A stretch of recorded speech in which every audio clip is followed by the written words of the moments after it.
இரும் பிறவி சூழும் தலை நீக்கி அல்லலறுத்து ஆனந்தமாக்கியதே எல்லை மறுவா நெறியளிக்கும் வாதவூர் எங்கோன் திருவாசகம் எனும் தேன். ஓம் நம சிவாய. என் அன்பு மேஷராசி நண்பர்களுக்கும் தோழிகளுக்கும் பிள்ளைகளுக்கும் பெரியோர்களுக்கும் வணக்கம். போன 3 வீடியோக்கள்ல சனி பெயர்ச்சி, குரு பெயர்ச்சி, ராகு கேது பெயர்ச்சி இதெல்லாம் தனித்தனியா பார்த்திருந்தோம். சனி பெயர்ச்சியை பொறுத்த வரைக்கும் கொஞ்சம் சோதனை காலம் அப்படின்னு சொல்லியிருப்போம்.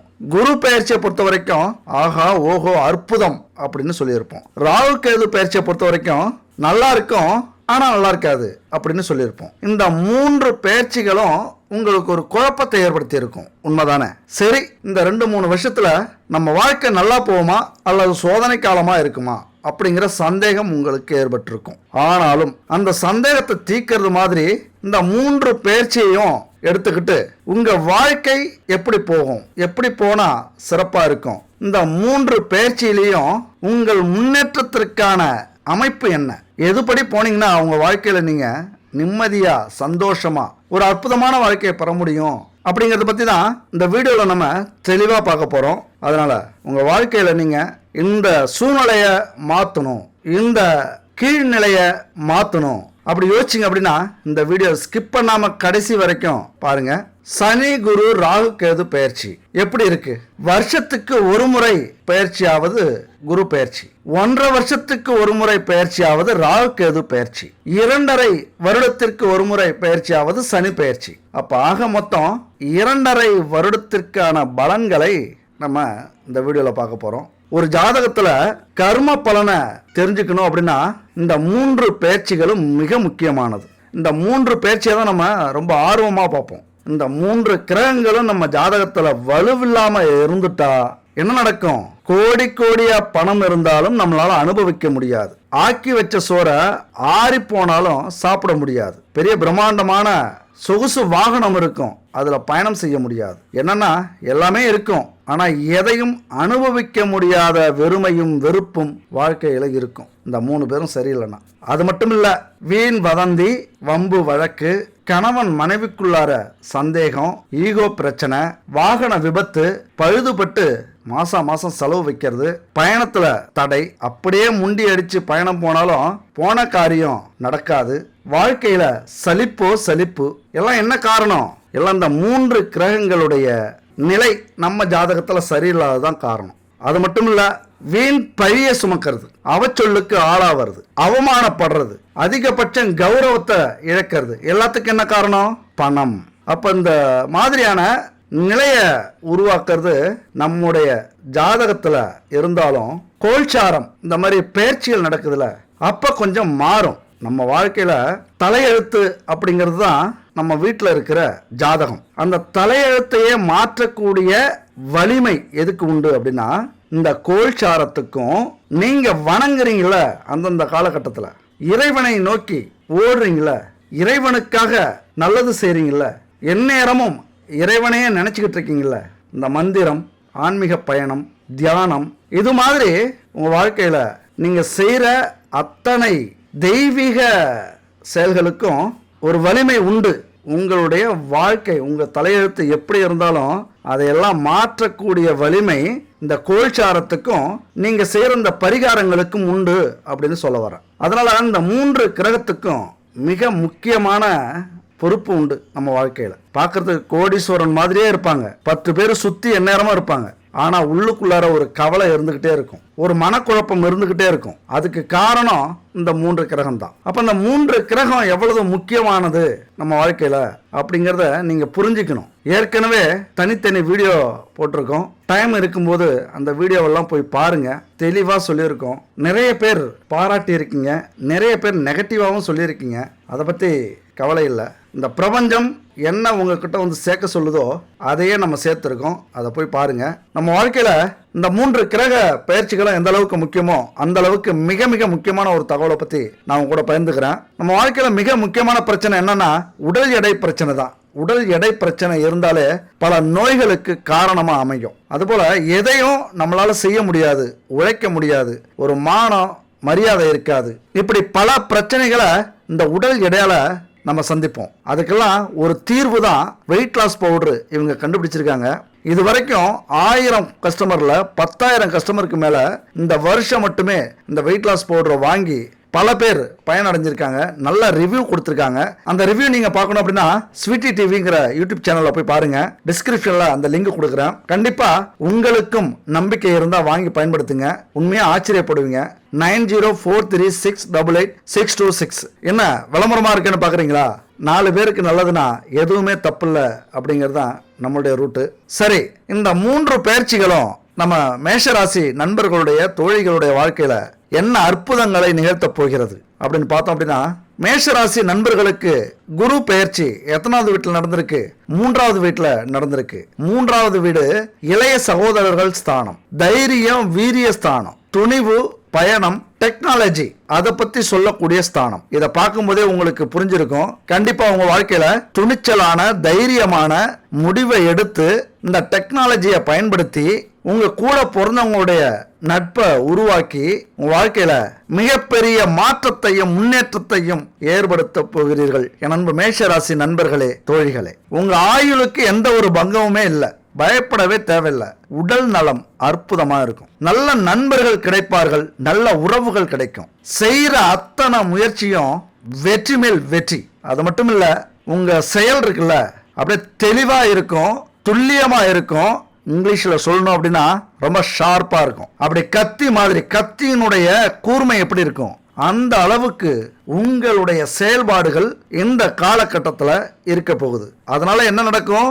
செல்வம் அதிகரிக்கும், செல்வாக்கு உயரும், அசையும் சொத்து அசையா சொத்துக்கள் யோகம் உங்களுக்கு அடிக்குது. பரந்த மனப்பான்மை, 4 பேருக்கு நல்லது செய்ய ஆரம்பிச்சிருவீங்க.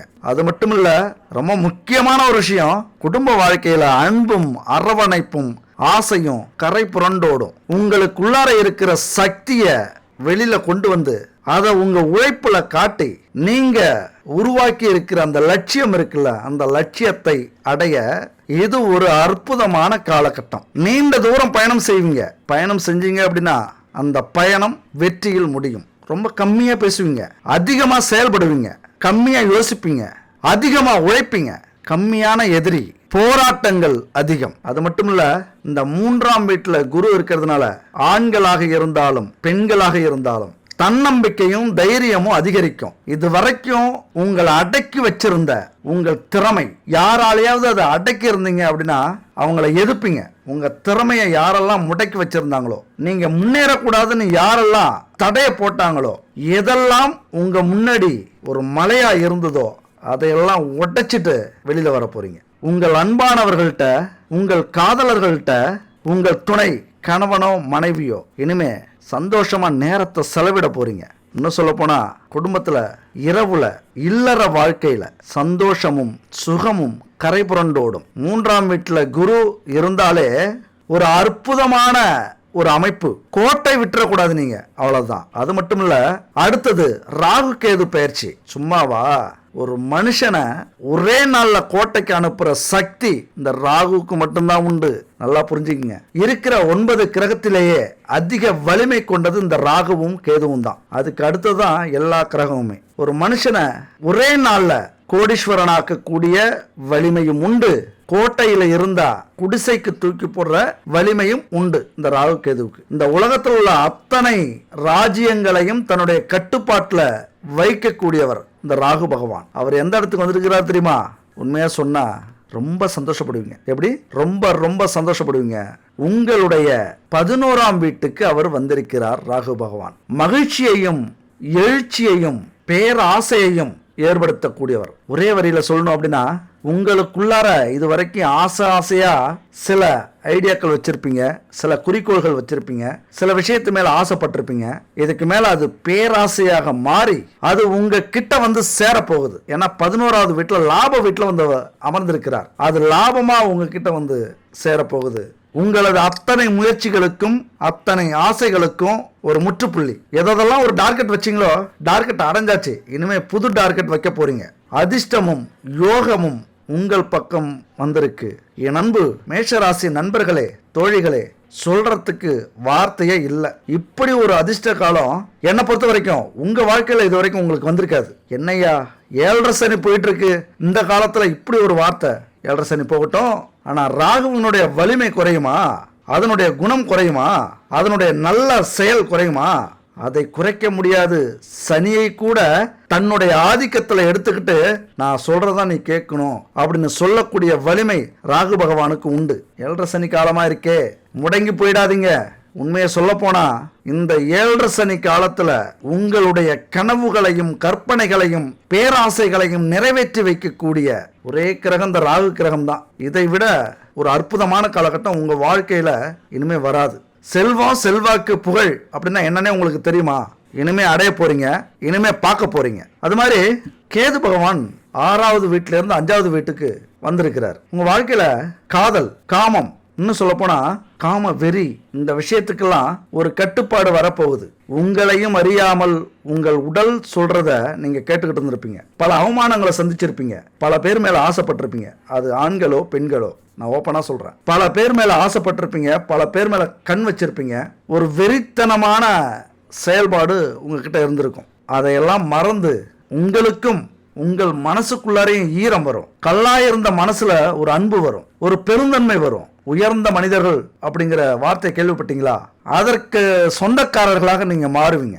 உங்க மனசையும் உடலையும் கட்டுப்படுத்தி நல்வழிப்படுத்தி உங்க குடும்பத்துல கௌரவத்தை ஏற்படுத்தக்கூடிய ஒரு காலகட்டம். கணவன் தேவை, மனைவி தேவை, அடுத்த எந்த உறவுகளும் நமக்கு வேண்டாம். அலைப்பாஞ்சுக்கிட்டு இருந்த மனசு, எப்படியாவது இவங்களை அரைஞ்சிடணும் அப்படிங்கிற வெறி கொண்ட மனசு இனிமே அமைதியாயிடும், அன்பாயிடும். இது தவறு, இது துரோகம், நம்ம துணைக்கு செய்யக்கூடிய துரோகம். இதுக்கு மேல நம்ம வாழ்க்கையில நம்ம துணைக்கோ நம்மளை நம்பினவங்களுக்கோ எந்த ஒரு துரோகத்தையும் செய்யக்கூடாது. முடிஞ்ச வரைக்கும் நல்லவங்களா இருந்துட்டு போவோம் அப்படிங்கிற எண்ணத்தை விதைக்கக்கூடிய ஒரு அற்புதமான அமைப்பு இந்த 5ஆம் வீட்டுல கேது வந்து அமர்ந்திருக்கிறது. அது மட்டும் இல்ல, ஆன்மீக செயல்ல அதிகமா ஈடுபடுவீங்க. குலதெய்வம் உங்கள் பக்கம் திரும்பும். இந்த நேரத்துல குலதெய்வத்துக்கு ஏதாவது ஒரு பூஜை, ஏதாவது ஒரு வேண்டுதல் நிறைவேற்றுறது, ஒரு பொருள் எடுத்து வைக்கிறது, செய்யறது, இதையெல்லாம் செய்றீங்க அப்படின்னா காலம் முழுவதும் அந்த குலதெய்வத்தினுடைய அருள் உங்களுக்கு கிடைக்கும். அடுத்தது 7.5 சனி, விரயச்சனி. இந்த விரயசனி என்னங்க பண்ணும்? நீங்க பயப்படுறது மாதிரி கவலைப்பட வேண்டிய அவசியமே இல்லை. முதல்ல இந்த உண்மை தெரிஞ்சது அப்படின்னா நீங்க பயப்பட மாட்டீங்க. என்னன்னா, உங்க ராசியில சனி பகவான் முடங்கி தான் இருக்கணும். அவருடைய ஆதிக்கத்தை அங்க செலுத்த முடியாது. எப்படி தெரியுமா? அதாவது ஒரு போலீஸ் ஸ்டேஷனுக்கு போறோம்னு வச்சுங்களேன், அங்க போய் எங்க உட்காரணும்? நம்ம எந்த தவறும் செய்யல அப்படின்னா சேர் போட்டு உட்காருவோம். தவறு செஞ்சிருந்தோம் அப்படின்னா தரையில உட்காருவோம். பெரிய தவறு செஞ்சிருந்தோம் அப்படின்னா கூண்டுக்குள்ளார உட்காந்துருப்போம், அதாவது கம்பி எண்ணிட்டு உட்காந்துருப்போம். ஆனா எப்படி இருந்தாலும் நம்ம நல்லது செஞ்சுட்டு போனாலும் கெட்டது செஞ்சுட்டு போனாலும் போலீஸ் ஸ்டேஷனுக்குள்ளார போகும்போது என்னவா மாறுவோம்? அமைதி, அடக்கம், பயம் எல்லாமே வந்துருமா? நம்ம வாழ அங்க ஆட்ட முடியாது, அடக்கமாக தான் உட்கார்ந்துருக்கணும். அந்த மாதிரி தான் சனி பகவான் உங்க ஸ்டேஷனுக்குள்ளார வந்து அமர்ந்திருக்கிறார். அவருடைய ஆதிக்கத்தை அதிகம் செலுத்த முடியாது. அதனாலதான் எதுக்குமே பயப்படாதீங்க. சனி பகவானை பார்த்து நல்லவர்கள் பயப்பட வேண்டிய அவசியம் இல்லை. ஆனா ஒண்ணு, அவர் எதுவும் செய்ய மாட்டாரு, தயவு செஞ்சு அப்படி மட்டும் நினைச்சிடாதீங்க. இறைவனே ஆனாலும் சரி, ராவணனே ஆனாலும் சரி, அவர் கொடுக்க வேண்டிய தண்டனையை கண்டிப்பா கொடுப்பார். எப்ப? இந்த 2.5 ஆண்டு காலம் முடிஞ்சதுக்கு அப்புறம் ஜென்ம சனியில கொடுப்பார். அப்ப 2.5 ஆண்டு காலம் நம்ம வாழ்க்கை எப்படி இருக்கணும்? எதுக்கும் பயப்படாம, யாருக்கும் துரோகம் பண்ணாம, யாரு வயிற்றுலையும் அடிக்காம, யாருடைய சொத்தையும் பொருளையும் மனைவி கணவனையும் பறிக்காம இருந்தோம் அப்படின்னா அடுத்த ஜென்ம சனியில நம்ம வாழ்க்கை ஓஹோன்னு இருக்கும். வச்சு செய்வாரு, எந்த தப்பு செஞ்சாலும் அள்ளி கொடுப்பாரு, எந்த நல்லது செஞ்சாலும். இதுதான் என் நண்பு மேஷராசி நண்பர்களுடைய தோழிகளுடைய சனி பெயர்ச்சியினுடைய அமைப்பு. ஆனா எவ்வளவு தைரியமா நம்ம இருந்தாலும் இந்த சனியினுடைய குணத்தை கண்டிப்பா காட்டுவார்.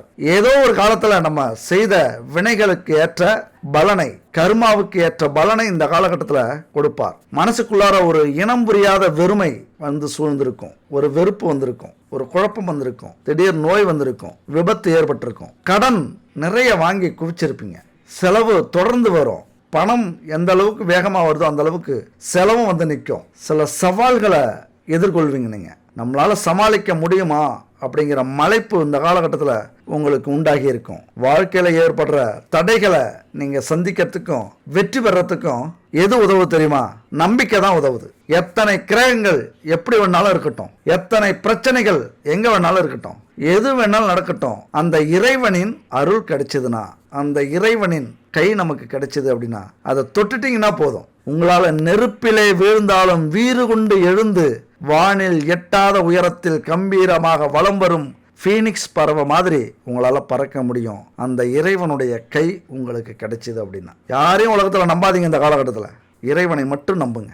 அந்த ஃபீனிக்ஸ் பறவை நெருப்பில் விழுந்து மறுபடியும் பறக்க வீறு கொண்டு பாயுமா விண்ணை நோக்கி. நமக்கும் வாழ்க்கை இருக்கு, நம்மளாலையும் பறக்க முடியும், இந்த நெருப்பிலிருந்து நம்மளாலையும் தப்பிக்க முடியும் அப்படின்னு வீறு கொண்டு விண்ணை நோக்கி அந்த நம்பிக்கையோட பாயுமா. அப்படித்தான் உங்களாலேயும் முடியும். இந்த ஃபீனிக்ஸ் பறவை தான் நீங்களும். தோல்வியிலிருந்து வெற்றிக்கான உத்வேகத்தை உயிர்ப்பிக்க முடியும் அப்படின்னு இந்த ஃபீனிக்ஸ் பறவை எப்படி சொல்லுதோ அந்த மாதிரி உங்களாலையும் காட்ட முடியும். வீழ்ந்தாலும் எழுந்தாலும் நம்பிக்கை ஊட்டுறது தான் ஃபீனிக்ஸ் பறவை. இது ஃபீனிக்ஸ் பறவை இல்லைங்க, நம்பிக்கை. நம்பிக்கை அப்படிங்கிறது நம்முடைய உறுதியான மனப்போக்கு.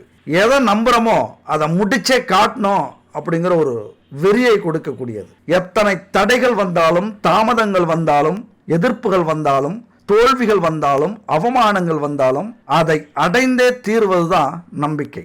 நேர்மறையான சிந்தனைகளை நோக்கி நம்மளை தூக்கிட்டு போகும், அழைச்சிக்கிட்டு போகாது, தூக்கிட்டு போகும். வாழ்க்கையில ஏற்படுற அத்தனை தடைகளையும் உடைச்சி வெற்றிங்கிற ஒரு சுருக்கத்தை காட்டக்கூடியது அந்த நம்பிக்கை. அந்த நம்பிக்கை நம்ம மேலே நமக்கு இல்லை அப்படின்னா வேற யாரு வைப்பாங்க? முதல்ல நாமளே பெரிய ரகசிய புத்தகங்க. நாம படிக்கணும், புரிஞ்சுக்கணும், தெரிஞ்சுக்கணும். நாம யாரு, நமக்கான திறமை என்ன, எதுல திறமை இருக்கு, எதுல திறமை இல்லை, எது நமக்கு தேவை, எது தேவையில்லை, யார் நமக்கு தேவை, யார் தேவையில்லை, யார் நம்மளை மதிக்கல, யார் மதிக்கிறாங்க, நம்ம வாழ்க்கைக்கு எது தடையா இருக்கு, இதெல்லாமே பெரிய ஆராய்ச்சி. நம்மளையே நம்ம ஆராய்ச்சி பண்ணி ஆகணும். நாமளை நம்ம முழுசா புரிஞ்சுக்கிட்டோம்னா இந்த உலகமே நம்ம கையில. மாபெரும் சபையினில் நீ நடந்தால் உனக்கு மாலைகள் விழ வேண்டும். ஒரு மாசு குறையாத மன்னன் இவன் என்று போற்றி புகழ வேண்டும்.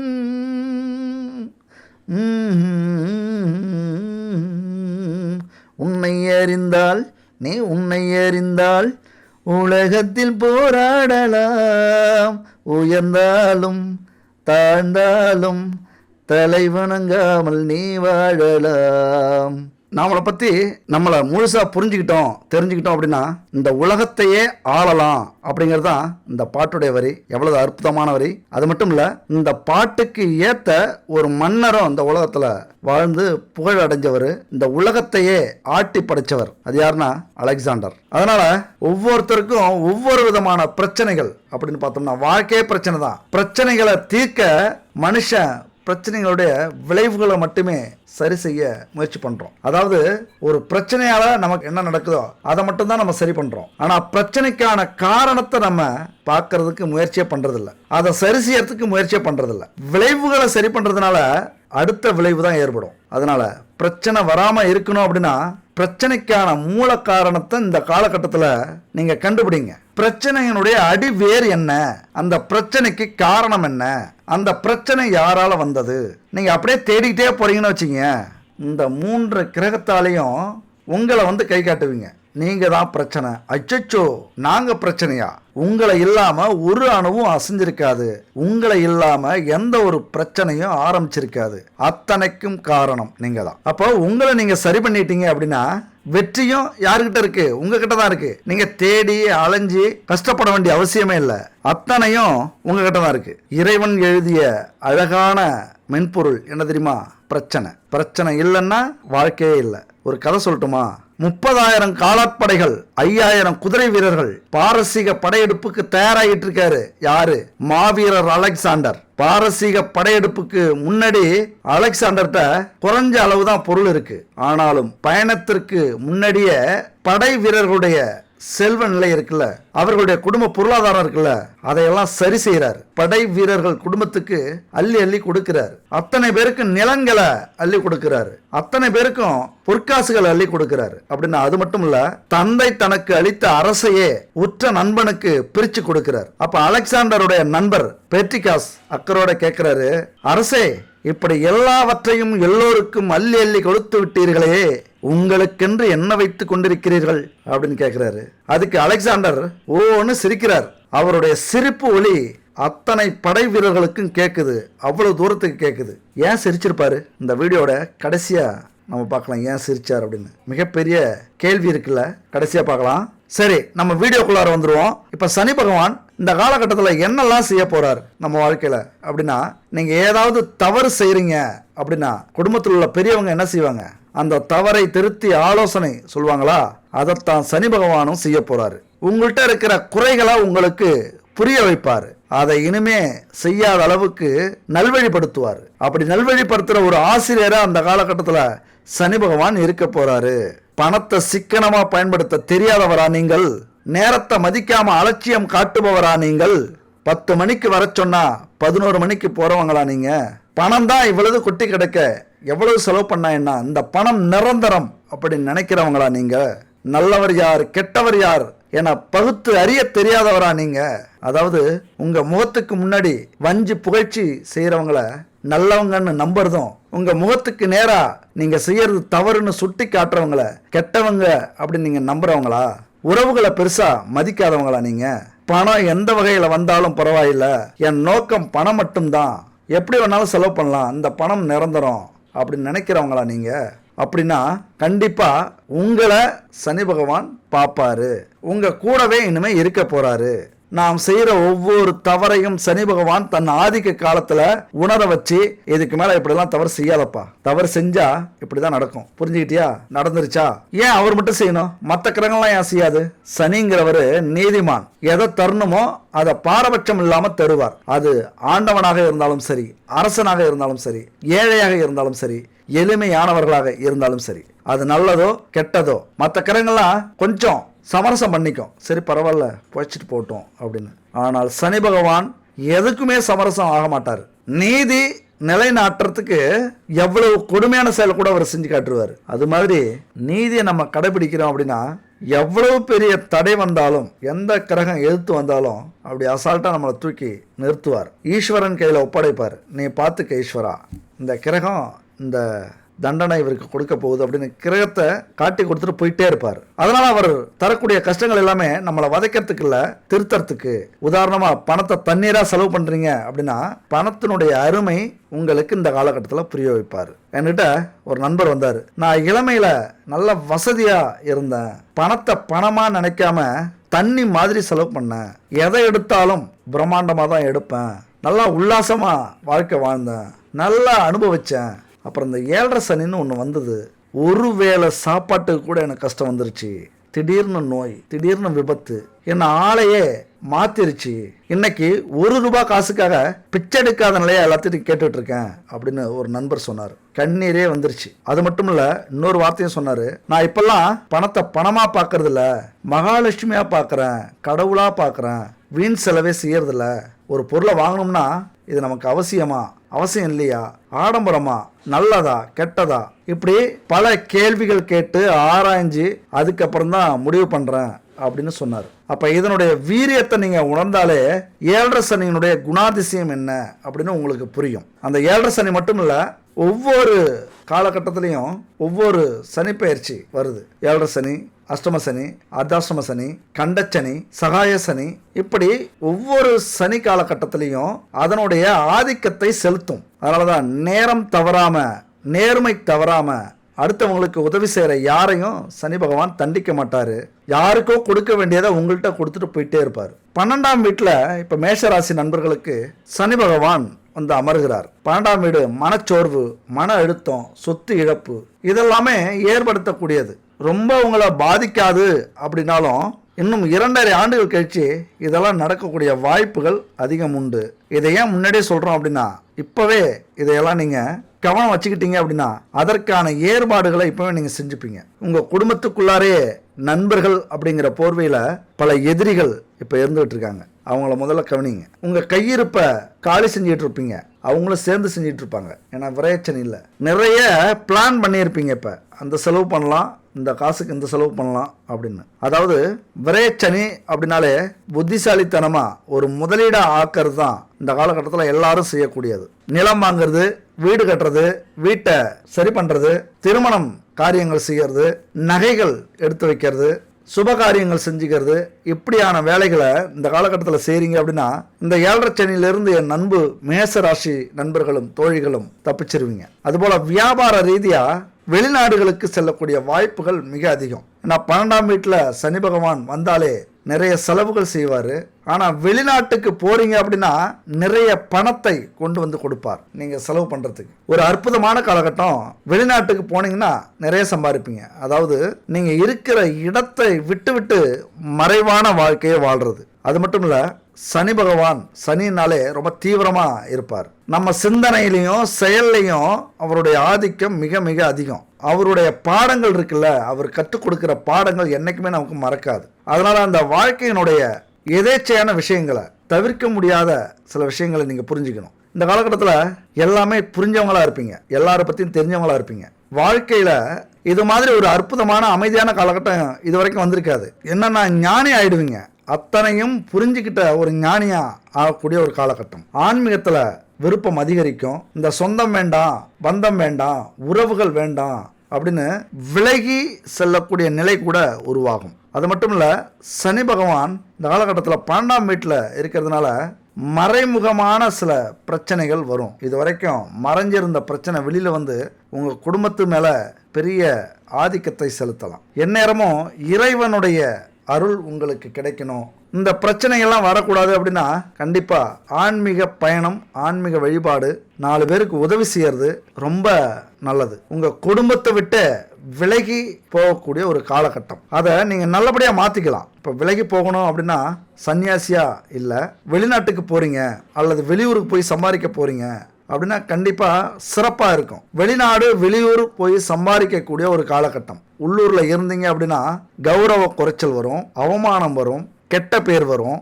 தற்கொலை எண்ணங்கள் வரும், உங்களை பெரிய பிரச்சனையில சிக்க வச்சிருவாங்க, வம்பு வழக்கு அப்படின்னு கொண்டு போகக்கூடிய ஒரு காலகட்டம் இது. ஒரே வழி, ஒன்று வெளிநாடு இல்லைன்னா ஆன்மீக பயணம். இந்த 2ல் எதை எடுத்தாலும் இந்த காலகட்டத்தில் என் அன்பு மேஷராசி நண்பர்களும் தோழிகளும் தப்பிச்சிருவீங்க. ஏன்னா இறைவனுக்கு அடுத்தது தான் எல்லாமே. இறைவனை நம்பிட்டோம் அப்படின்னா அதற்கான அத்தனை வாய்ப்புகளையும் வசதிகளையும் தைரியத்தையும் தன்னம்பிக்கையும் கொடுத்துருவார். இல்லை இறைவன் மேலே எங்களுக்கு நம்பிக்கை இல்லை, உழைப்பு மேலே தான் நம்புகிறோம் அப்படின்னா வெளியூர் வெளிநாடு போயிடுங்க. கண்டிப்பாக சாதிச்சு உள்ளூருக்கு வரலாம். இந்த காலகட்டத்தில் யார் வெளிநாட்டுக்கு வெளியூருக்கு போனாலும் சரி வெற்றியோடு திரும்பி வருவீர்கள்.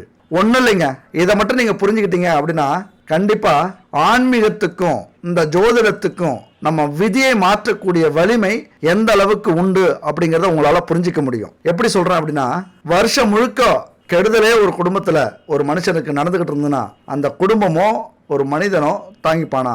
அல்லது வருஷம் முழுக்க பணமாக கொட்டிக்கிட்டே இருந்ததுன்னா இந்த உலகத்தால் அவங்கள கட்டுப்படுத்த முடியுமா? இந்த பிரபஞ்சத்தால் அவங்கள கட்டுப்படுத்த முடியுமா?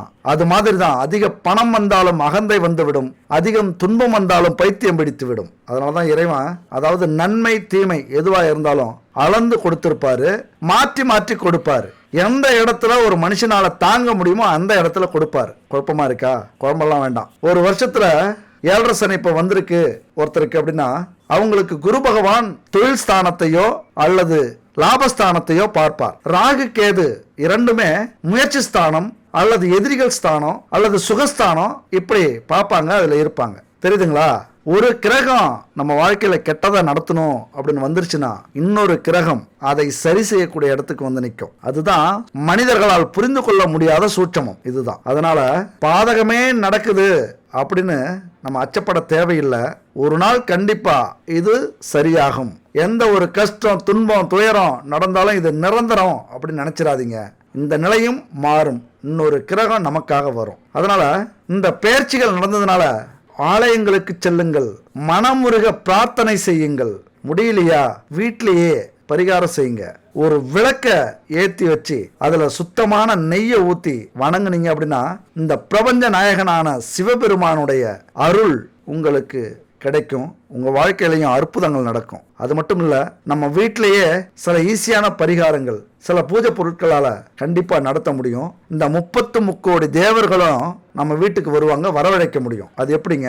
தீய சக்தி நம்ம வீட்டில் அகலணும், நல்லது நடக்கணும், நம்ம குடும்பத்தில் எந்த பிரச்சனையும் வரக்கூடாது, தொழிலில் நல்லது நடக்கணும் அப்படின்னா பல பூஜைகள், பரிகாரங்கள், தோஷ நிவர்த்திகள் செய்கிறோம். ஆனால் உண்மையிலேயே பூஜை, ஹோமம் இதெல்லாம் செய்யறதுனுடைய நோக்கம் என்ன தெரியுமா? இந்த பஞ்சபூதங்களை தன்வசப்படுத்தி அது எல்லாத்துடைய அருளும் நமக்கு கிடைக்கணும் அப்படிங்கிறது தான் இந்த பூஜைகளுடைய, ஹோமத்துடைய நோக்கம். பஞ்சபூதங்களுடைய ஆசீர்வாதம் நமக்கு கிடைக்கணும். இந்த ஹோமங்கள்லாம் 6 மாசத்துக்கு ஒரு முறை இல்லைன்னா வருஷத்துக்கு ஒரு முறை கண்டிப்பா வீட்டில் செய்யணும். ஆனா செய்யற அளவுக்கு வசதி நம்மள்ட்ட இருக்கா?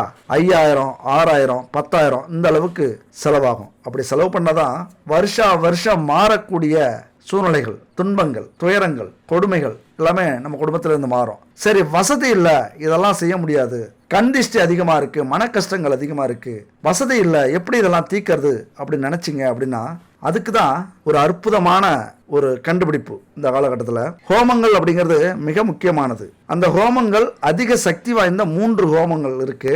கணபதி ஹோமம், நவக்கிரக ஹோமம், சத்ரு சம்ஹார ஹோமம் அப்படிங்கிற இந்த 3 ஹோமமும் மிக முக்கியமான ஹோமம். ஆனா வீட்டில் செய்யறதுக்கு அதற்கான பொருளாதாரம் நம்மள்ட்ட இல்லை. அந்த பொருளாதாரம் இல்லைன்னா எப்படி நம்ம அதே பலன் கொடுக்கக்கூடிய ஒரு பரிகாரத்தை செய்யலாம் அப்படின்னா அதற்கு இப்ப வந்திருக்கிறது தான் பஞ்சகவ்ய விளக்கு, பஞ்சகவ்ய சாம்பிராணி, பஞ்சகவ்ய அகர்பத்தி. வீட்டுல பஞ்சகவ்ய விளக்குல தீபம் ஏற்றும் போது அதுல இருந்து வர புகை இருக்குல்ல, அந்த வாசம் ஹோமத்திலிருந்து வரக்கூடிய வாசத்திற்கு நிகரானது. பஞ்சகவ்ய விளக்குல இருந்து வரக்கூடிய புகை வீடு முழுவதும் பரவுச்சு அப்படின்னா எல்லா எதிர்மறை ஆற்றலையும் வெளியேற்றி குடும்பத்துல நிம்மதியையும் சந்தோஷத்தையும் பணப்புழக்கத்தையும் அதிகரிக்கும். கண்டிப்பா ஏதோ உங்களுக்கு சம்பந்தம் இல்லாத சொல்லிட்டு இருக்குன்னு மட்டும் நினைச்சிடாதீங்க.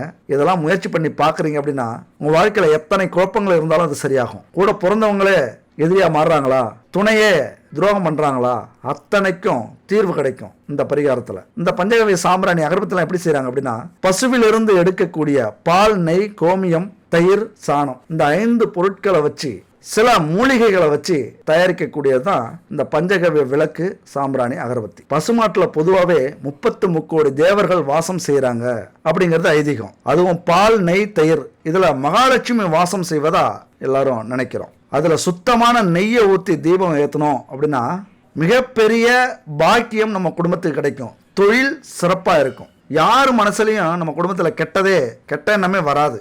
நமக்கு எதிராக செயல்பட மாட்டாங்க. ஒற்றுமை மேலோங்கும். திடீர் விபத்துலாம் நடக்காது. கண் திஷ்டி சுத்தமா விலகிடும். அந்த திரி எரிஞ்சு அந்த எண்ணெய் எல்லாம் காலியாகி அப்புறம் விளக்கும் எரியும். அந்த விளக்கு எரிஞ்சு முடிஞ்சதுக்கு அப்புறம் அந்த சாம்பல் இருக்குல்ல, அது விபூதிக்கு சமமானது. அந்த சாம்பலை நம்ம சேமிச்சு வச்சுக்கிட்டு அதை நம்ம நெத்தியில தினமும் விட்டுக்கிட்டு வரோம்னா நம்ம உடம்புல இருக்கிற அத்தனை கெட்ட சக்திகளும் அத்தனை நோய்களும் பறந்து போகும் அப்படிங்கிறது ஆன்மீக விதி. பஞ்சகவ்ய விளக்கை எப்பெல்லாம் ஏற்றலாம் அப்படின்னா கிருத்திகை, அமாவாசை, பௌர்ணமி இது போன்ற சிறப்பான நாளில் ஏற்றலாம். வெள்ளிக்கிழமையில ஏற்றலாம், திங்கட்கிழமையில ஏற்றலாம். இதெல்லாம் ஏற்றும் போது நம்ம குடும்பத்தில், நம்ம வீட்டில் கோபூஜை அல்லது ஹோமம், நாராயண பூஜை இதெல்லாம் செய்யறதுக்கு சமமானது இந்த விளக்கு ஏத்துறது. விளக்கு 10 ரூபாயோ 15 ரூபாயோ தான் வரும். இந்த ஒரு விளக்கு ஏத்துறதுனால 5000, 6000, 10000 கொடுத்து ஹோமம் செய்யறதுக்கு ஈக்குவலான பலன் கிடைக்கும். என்னன்னா அவங்க ஒரு நாள் செய்வாங்க. நம்முடைய லட்சியங்கள் நிறைவேற வரைக்கும், நம்முடைய பிரச்சனைகள் நிறைவேற வரைக்கும் இதை நம்ம செய்யணும். அவ்வளவுதான் வித்தியாசம். பஞ்சகவ்ய இந்த பூஜை பொருட்களால் கிடைக்கக்கூடிய நன்மைகள் கொஞ்சம் நஞ்சல்ல.